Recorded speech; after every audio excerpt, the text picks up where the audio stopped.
പുട്ടോ പത്തിരിയോ ചപ്പാത്തിയോ പൂരിയോ ഏതും ആയിക്കോട്ടെ, അതിലേക്ക് കടലക്കറി നല്ല സൂപ്പർ ടേസ്റ്റി ആണെങ്കിൽ നല്ല അടിപൊളിയായിരിക്കും അല്ലേ. അപ്പോൾ ഇന്ന് നമ്മൾ സൂപ്പർ ടേസ്റ്റി ആയിട്ടുള്ളൊരു കടലക്കറിയുടെ റെസിപ്പി ആയിട്ടാണ് വന്നിട്ടുള്ളത്. നല്ല സൂപ്പറാണ്.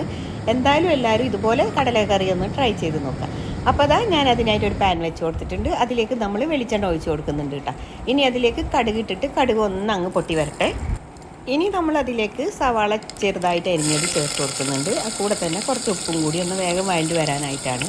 എന്നിട്ട് നമുക്കതിലേക്ക് അത്യാവശ്യം നന്നായിട്ടൊന്ന് വഴറ്റിയെടുത്തതിന് ശേഷം നമുക്കതിലേക്ക് തക്കാളി, പച്ചമുളക്, കറിവേപ്പില, 2 അല്ലി വെളുത്തുള്ളി ചതച്ചതും കൂടി ചേർത്ത് കൊടുത്തിട്ട് വീണ്ടും നമുക്ക് നന്നായിട്ട് തന്നെ ഒന്നങ്ങ് വഴറ്റിയെടുക്കാം കേട്ടോ.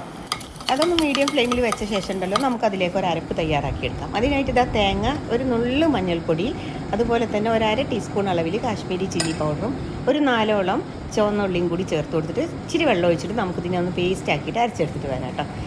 ഇനി നമുക്കിതൊന്ന് വാടി വന്നതിന് ശേഷം അതിലേക്ക് മസാലപ്പൊടികൾ ആഡ് ചെയ്ത് കൊടുക്കാം. കാശ്മീരി ചില്ലി പൗഡറും അതുപോലെ തന്നെ ചിക്കൻ മസാലപ്പൊടിയോ അല്ലെങ്കിൽ മീറ്റ് മസാലപ്പൊടിയോ ഉണ്ട്, അതും കുറച്ച് മല്ലിപ്പൊടിയും കൂടി ചേർത്ത് നന്നായിട്ട് തന്നെ വീണ്ടും നമുക്ക് ആ റോസ് സ്മെല്ല് മാറുന്ന വരെ ഒന്നങ്ങ് വഴറ്റിയെടുക്കാം കേട്ടോ. അതിനുശേഷം ഉണ്ടല്ലോ ഞാൻ ഉപ്പും മഞ്ഞൾപ്പൊടിയും ചേർത്ത് വേവിച്ചെടുത്തതാണ് കടല. അതൊന്ന് ഇതിലേക്ക് കുറച്ചധികം വെള്ളത്തോടെ ഉണ്ട് വേവിച്ചെടുത്തത്. അത് നമ്മളിതിൽ അതുപോലെ തന്നെ അങ്ങ് ഒഴിച്ചു കൊടുക്കുന്നുണ്ട്. എന്നിട്ട് എല്ലാം കൂടി ഒന്നങ്ങ് മിക്സ് ചെയ്തെടുക്കാം കേട്ടോ. ഇനി ഇത് നന്നായിട്ട് തന്നെ ഒന്നങ്ങ് തിളച്ച് ഇതെല്ലാം കൂടി ഒന്ന് യോജിച്ച് വരണം കേട്ടോ.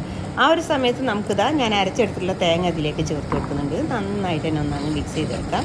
ഇനി അവർ ഒറ്റ മിനിറ്റ് ഒന്നങ്ങ് തിളപ്പിച്ചെടുത്താൽ സംഭവം സെറ്റായി കേട്ടോ. ഇനി നമുക്കിത് താളിച്ചെടുക്കുകയൊന്നും വേണ്ട. കാരണം എന്താ വെച്ചാൽ നമ്മളിത് ഓൾറെഡി കടുകൊക്കെ താളിച്ചിട്ടാണ് ഈ ഒരു കറി ഉണ്ടാക്കിയിട്ടുള്ളത്. നല്ല സൂപ്പർ ടേസ്റ്റാണ്. എന്തായാലും ഇതുപോലെ ഒന്ന് തേങ്ങ അരച്ചിട്ട് കടലക്കറി വെച്ച് നോക്കൂട്ടോ. എല്ലാത്തിൻ്റെ കൂടെ അടിപൊളി കോമ്പിനേഷനാണ്. ട്രൈ ചെയ്ത് നോക്കിയിട്ട് ഫീഡ്ബാക്ക്സ് അറിയിക്കുക. അതുപോലെ തന്നെ ചാനലൊന്ന് സപ്പോർട്ട് ചെയ്യുക. ഇഷ്ടമായ ലൈക്ക് ചെയ്യാനും മറക്കരുത്. Thank you for watching.